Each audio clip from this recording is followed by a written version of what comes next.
Good afternoon, it's Ben Booth on here again, and it's Champions Cup Season 20 team preview. And in this episode, we are going to preview Novel Be Praised Pink Horrors, coached by Pong Hans himself. It's great to see Pong Hans back in the playoffs. Very good coach, really famous for Wood Elves. So this is a bit different to Wood Elves. So let's go through it. 3 team rerolls, 1 apothecary, no coach assistance, 1700, a nice 160k in the bank, so just 10k below there.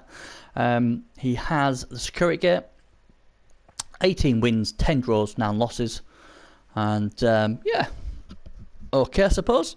Not brilliant, but you know, it is what it is. Looking at who he's played against, obviously he got a bit of a slap there from the other case team, 2-0. Drew with some ogres. Drew with a playoff team in the Dark Elves there. Drew with I Want My Mummy, who's another playoff team. See if there's anyone else what beat Duran's team fair play there. Got beat by the Case Dwarfs 2-0. He drew with the Norse team who we just previewed. Got beat by Bannon's Lizards. Was no shame there. He did beat Serious Jess Swagsit team though. So he's played against quite a few different of the teams, hasn't he? The playoff teams were in there. So he's had mixed results against them. And no surprise for me, the guy who I've picked to look out for is number 4. He is the enforcer. He's got the claw, the mighty blow, the piling on, the tackle, so he basically can go on, pile on whatever he wants, and his job will be to try and remove something every single time would be great, but obviously try and remove something as much as possible.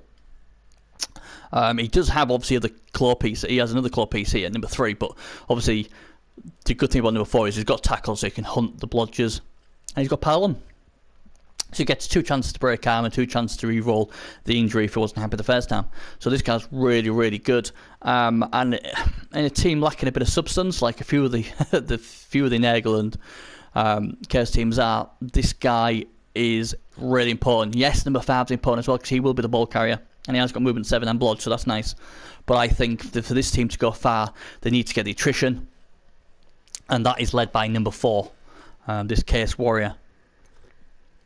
It would have been nice if he was obviously on a Beastman just for the extra bit of speed, but there's only 1 square in it, isn't there, really? So it's not as bad as say if it was a Nagel Warrior against a Pestigo. And this guy, he's only number 3 is only 9 away from another level, so it'd be interesting to see what he goes for. I think depending on where he's drawn, if it's against a lot of dodge teams, he'll probably go tackle. Otherwise, he'll probably go piling on if he does level him. This other case where he's only 3 away, you know, so he's got 3 guards, he's got 3 tackle, so this is quite a nicely built team because it can, you know, it can do a bit of everything, can't it? It can bash. It can certainly remove. It's certainly got pieces what can remove pieces. It's got some guards so it can, you know, go to toe with the bash teams, and if he positions well enough, he'll be able to get, you know, the advantage there. You know, he's got 5. Is it 5 mighty blow? Yeah, 5 mighty blow, 2 claw. Bit of stand firm, a wrestle tackle piece in there as well. So it's a really, really, really nicely developed team, and 1700 TV, or 1690 if you want to be, you know, if we bang on. It's a really nice value team. You know, the reason why it's probably quite nice for that TV, he's got no bench, so he's got no extra block. So you sling another 2, you know, beastmen in there, and all of a sudden it's 18-20. It's still be good. With having 2 on the bench, and that's maybe where you know his weakness is, because what people forget about Chaos and Nagel as well is that they can hit really, really hard, probably hit harder than anything in the game. The problem is most of them are still only armor 8, so you know they haven't got great armor, and if you knock a few of these gone, I mean I'm playing Chaos in season 21.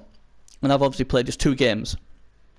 I've had a dead warrior, a dead beastman, and a -1 movement beastman. My point is, I've gone against no mighty blow, and I've lost 3 players in 2 games. And these would be no different. These are still armor 8. And if he started losing a few pieces, then all of a sudden they haven't got the numbers. And then you're going to struggle, because obviously the Chaos teams and the Nagel teams and the Chov teams, and if you look at Kazim Kass, for instance, his main goal is to get the number advantage pretty early, and then if he does, he'll dominate. When they don't dominate, then they seem to struggle.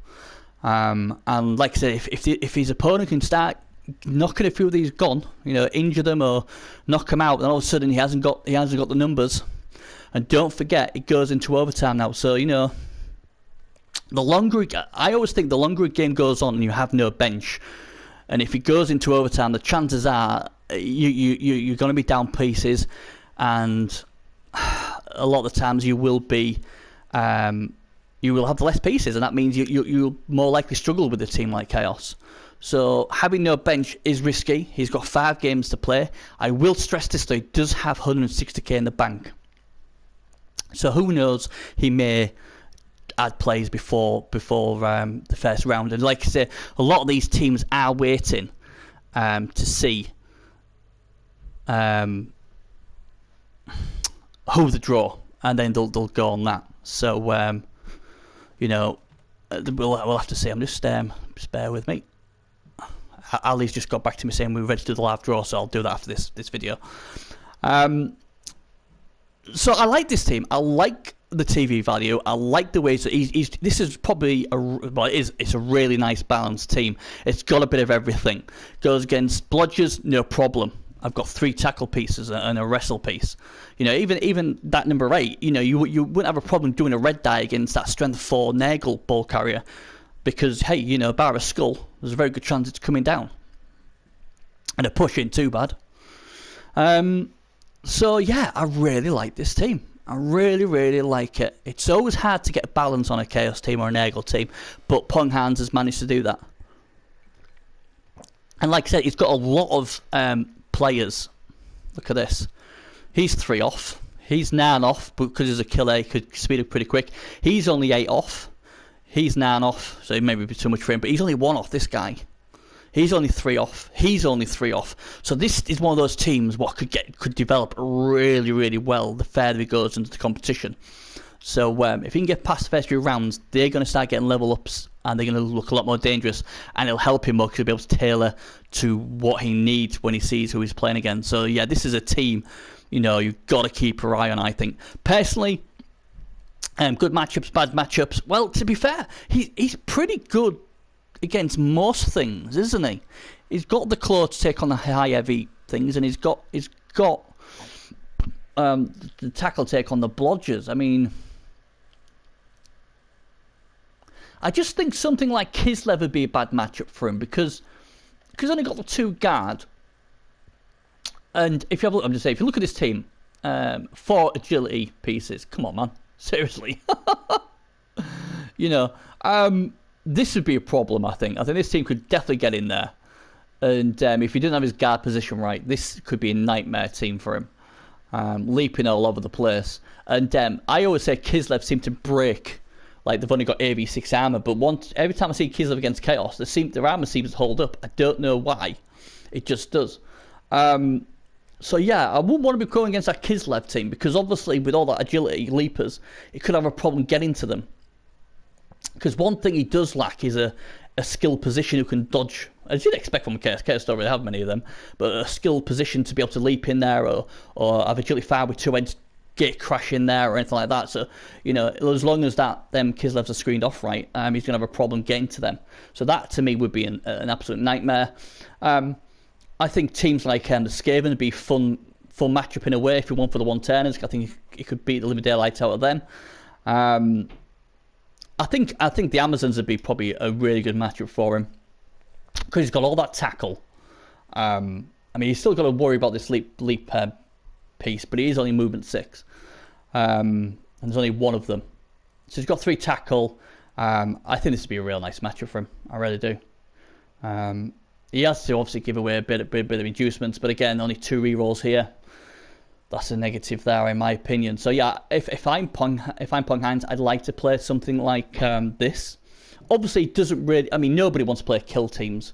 He certainly wouldn't want to run into blood again.